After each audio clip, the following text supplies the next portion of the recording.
अगर हम बात करेंगे जिस तरीके से अदालतों की बात हो रही थी और मुख्तलिफ मामलात को लेकर लैतुलैल से इंतज़ामिया काम ले रही है, लेकिन कुछ मामलात ऐसे हैं जहां पर इंतज़ामिया की जानिब से शिकायत मौसूल होने के बाद ही कमेटी तश्कील दी जाती है, कार्रवाई का हुक्म दिया जाता है। ये दरअसल बात खान साहब बडगाम की है और खान साहब म्यूनसिपल कमेटी के हवाले से अगर हम बात करेंगे तो यहाँ पर चेयरमैन को लेकर जो अपने ओहदे का गलत इस्तेमाल किया है और शिकायत इंतज़ामिया तक पहुंची। इंतज़ामिया ने बाज़ाब्ता तौर पर अब कमेटी तश्कील दिया और तहकीकात का हुक्म दिया है।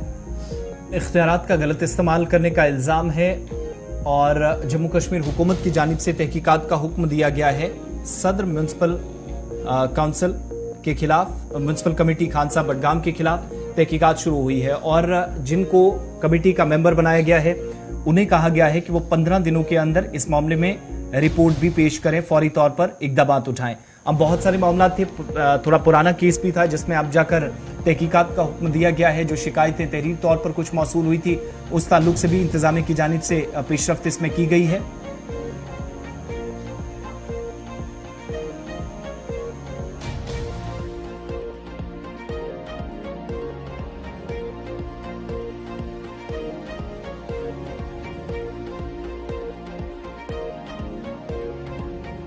सदर म्यूनसिपल कमेटी खान साहब के खिलाफ तहकीकात का आगाज सरकार की तरफ से कर दिया गया है। हमारे साथ कश्मीर ब्यूरो चीफ हिलाल हजूरी है। हिलाल, क्या मजीद तफसीलात हैं? ये मामला कहां से शुरू हुए थे?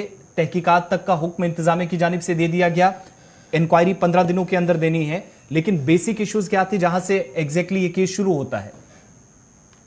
देखिए आसिफ, दरअसल ये जो housing and urban development department की जानिब से ये इंक्वायरी इरफान अहमद के खिलाफ, जो कि चेयरमैन या प्रेसिडेंट है म्यूनसिपल कमेटी खान साहब के, उनके खिलाफ की गई है और बाकायदा तौर पर 15 दिन के अंदर अंदर रिपोर्ट जो है मज़कूर अथॉरिटी से मांगी गई है, जो इसका ये इंक्वायरी जो है कंडक्ट कर रहे हैं।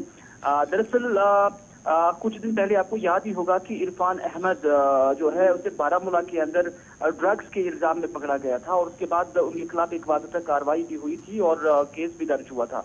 लेकिन अब माना जा रहा है कि इस पर मुख्तलिफ तरह के जो इल्जाम है कि वो अपने पावर्स का गलत इस्तेमाल कर रहे हैं।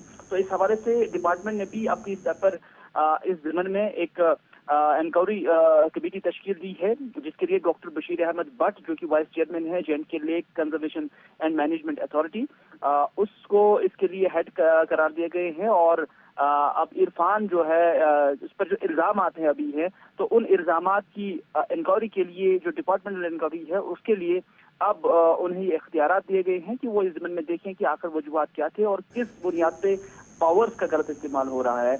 और इस तरह से जो मुख्तलिफ नौइयत के इल्जामात उस पर लगे हुए हैं, तो उन सारी मामला का अब ये इंक्वायरी हो रही है। फिलहाल जो इरफान अहमद है उन्हें डिफंड किया गया है, उन्हें पावरलेस जो है रखा गया है जब तक ये इंक्वायरी कंडक्ट हो जाती है। चलिए हिलाल, आपका बहुत बहुत शुक्रिया। ये बात हो रही थी, इंतज़ामिया की जानिब से कमेटी तश्कील दी।